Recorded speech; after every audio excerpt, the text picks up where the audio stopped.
Hi and welcome back to Cheeky Crypto. Today guys, we are going to be diving down into the charts and taking a look at what has been going on with Bitcoin. And there's a lot of things going on in the real world, and I'm not going to really talk about too much of that in this particular video. I'm really just going to be taking a look at this from a technical perspective. But if you are looking for a little bit more, links to our Discord server are down in the description down below. So go ahead and check those out. Lots of an active community, lots of discussion around what's going on in the real world, and of course the impact of that on crypto. Now, I'm just going to take a look at this from a technical point of view. So if you do find it useful and informative, hit the like button. I really do appreciate that. If you happen to be new to the channel, then do go ahead and subscribe. Tap the bell, select all notifications, and in doing so, you will be kept up to date with all of the notifications and updates that we have here for Bitcoin. Right, let's jump on down into the desktop and take a look at what's going on here with BTC. Okay, guys, we're going to start things off with our hourly charts. Obviously, picking up from where we were yesterday, and obviously the impact of everything that's been going on, right? So we can obviously see that there is a larger 1, 2, 3, 4, 5 waves coming down.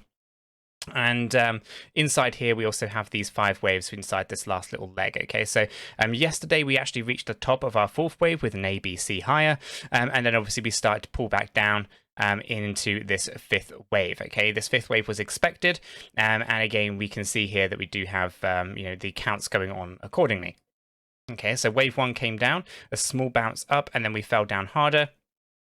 Effectively completing a wave 3, and we've moved up into a 4th wave just here. Now, this particular area, we can of course measure it and see what's going on. We have been trading sideways right inside this 4th wave, and on a smaller time frame, if we were to go down to, like I say, a 15-minute, we could really analyze what's going on inside this area just here, as we can take a look at an overbought, oversold, overbought kind of scenario. Now, I'm not going to go into the smaller time frame. I think it's really important that we just focus in on the macro view at this particular point in time, and specifically if we're looking for understanding where the true bottom of this particular wave count's going to be, and what we think is potentially going to happen next after this, right? Because if we go down any smaller, we're going to get kind of confused with lots of different kind of waves telling us, things are moving up, things are moving down, but they are real micro scale, whereas at least the hourly gives us a bit of a projection onto a decent level, and then of course we can zoom back out. So here we have a 4th wave, right? And what I'm going to do is I'm going to basically just measure this up into our fibs here. So we basically run a fib from the bottom of wave 3 to the top of wave 4, and then this shows us with the highest probability, or the least the minimum threshold of this 5th wave being $33,399. Okay, so that's kind of what we're looking at here. Now, this 5th wave in itself should be made up of 5 waves, okay, but I'm not going to talk about that because we're already on the hourly charts. But in a smaller time frame, be it a 30-minute chart, 15-minute chart, you'd expect to see 5 waves coming down a little bit lower. Okay, so that's obviously one scenario, right? We have this 5th wave. Now, we can, of course, overextend past the 1.618 minimum threshold. If we go to a 2.618, that's 31,900. Now, that might sound very familiar, guys, and it should, because this would actually be the area just over here creating the double bottom that we've been talking about. This actually comes in at 32,900, so we're actually a little bit shorter than that. So again, this is an area that we would like not to go to, but we can potentially go down to it. I was actually thinking it should be 32,900, but obviously that's part way between our 1.618 and 2.618. So there's a possibility here that we actually do lose the 32,900 and we drop down into that 31,900 range, or $32,000 on a slightly different time frame. So I'm going to park this up here on the minimum threshold of a 1.618 for now, and then I'm going to do is I'm going to zoom on out. I'm also going to remove this fib, and what I'm going to do is I'm going to show you this one here. So on our larger scale, in terms of probably our 4-hourly chart, we have a 1, 2, 3, 4, 5. Now, yesterday we completed that 4th wave high, okay, which was an ABC, and we're starting to see these 5 waves come down. Now, when we measure the 4th wave, it actually puts us exactly where our 4th wave bounce was, okay, effectively $34,500. Okay, so that was the 1.618 of our 4th wave. Now, we have actually overextended a little bit. We have a 4th wave, and we're going to pull back down a little bit lower.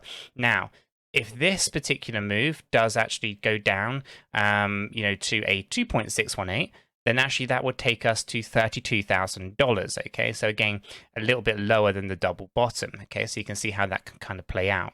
But obviously, there's a possibility of just dropping down a little bit lower, staying above the 32,900. And maybe, which we just hit this line, it'll be a really strong area for a bounce, by the way, guys. So if I actually grab my ellipses tool and draw it on here, and I also put it on here, this isn't going to be an area that is going to be a support zone, okay? So we do expect potential bounce and a potential reversal in this area here. So just be very mindful that although our wave counts and these Fibonacci retracement zones, they do resonate incredibly well together, and we should not ignore common areas of support and resistance. So here we have, Bitcoin potentially looking to create a double bottom. Something that we were concerned with on the way up during this FOMO phase was this pattern that was been playing out, and we're seeing the repeat of this pattern on the way down, and this would take us all the way down into this low range here and creating this double bottom. Now the double bottom in itself is an interesting kind of tell because it allows us to understand what might potentially happen next, right? And it's a big kind of indication of basically a bull signal, but we should also be very aware of what's going on the larger time frame. So this is indicating if we do actually get a reversal down here of a massive swing to the upside. The upside should be a minimum, in my opinion, of a 45,800 range, and the like-for-like ratio of an A wave. The reason for this is an entire A wave up. This could be an entire B wave coming down to this area, and a rally up to a C wave that's no longer 50k, but also coming right up into a like-to-like ratio with our $45,000 range. Now, when we zoom on out and we actually take a look at this, we can see that this is actually a continuation pattern, okay? And that would be slightly concerning, slightly longer term. So as I bring this up into a 4-hourly chart, what do we have here? Well, we actually had this ABC down, and then we have this correction, and what this actually means is there's a double correction, okay?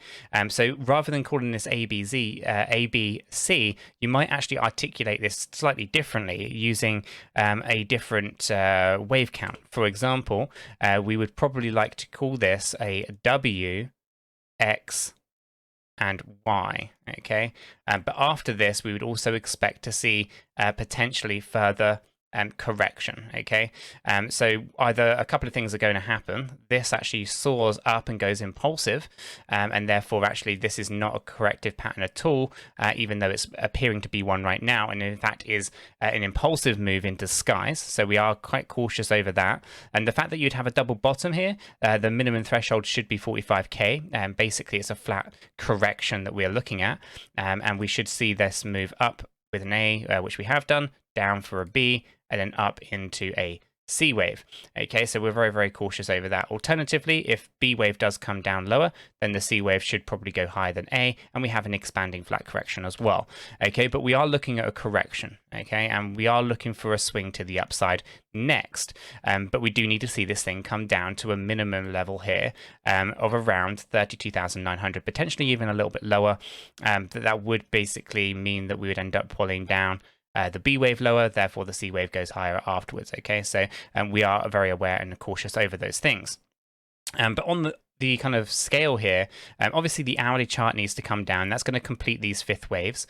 On our 4-hourly chart, we're already in the oversold area. The 8-hourly chart's coming down, so this last little leg of this should basically bring the 8-hourly chart down. The daily chart's already oversold. The weekly is oversold, and the monthly is oversold. So everything is getting primed for a big push to the upside. Obviously there are some big clouds in the sky in terms of what is going on in the real world, and we are incredibly cautious over that, and we should be very cautious over it, obviously.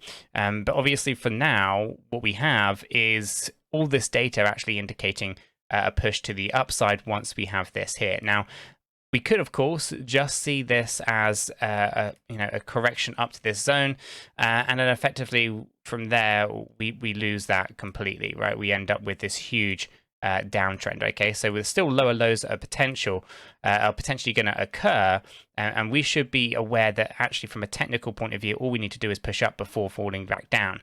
Okay, so most of the technical indicators here are suggesting that we need to go up before we can push back down, okay?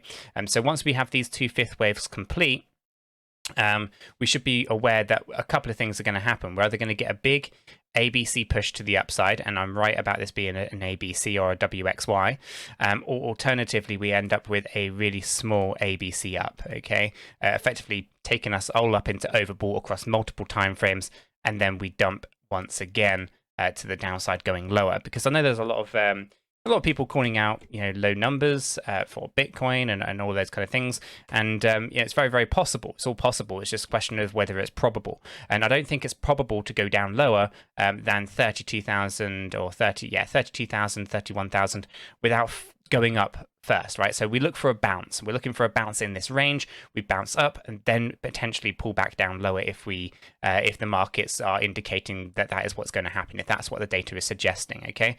But for the most part, we're seeing more adoption in terms of Bitcoin. And what I mean by this, guys, is the fact that we take a look at all the inflows of Bitcoin onto exchanges and all the outflows of Bitcoin on exchanges, and the net difference is more Bitcoin has left exchanges than has gone in. And this is, again, giving us encouragement to say accumulation is what is going on right now. And the other thing that we take a look at are the hodlways. The hodlways are indicating no indication from long-term hodlers that they are going to be selling their positions anytime soon. They are holding very, very strongly. In fact, we've had a day-on-day decrease even with the short-term hodlers as well. So that's actually looking pretty good and pretty strong. It'll be interesting to see how tomorrow fares in terms of what is going on with Glassnode data and all of that kind of good stuff. So guys, I'm going to leave the video there. If you have found it useful and informative, hit the like button. I really do appreciate that. If you happen to be new to the channel, then do go ahead and subscribe, tap the bell, select all notifications, and in doing so, you are going to be kept up to date with everything that we do here at Cheeky Crypto. With all this said, done, and out of the way, I hope everyone has a fantastic day, and I'll catch you all in the next one.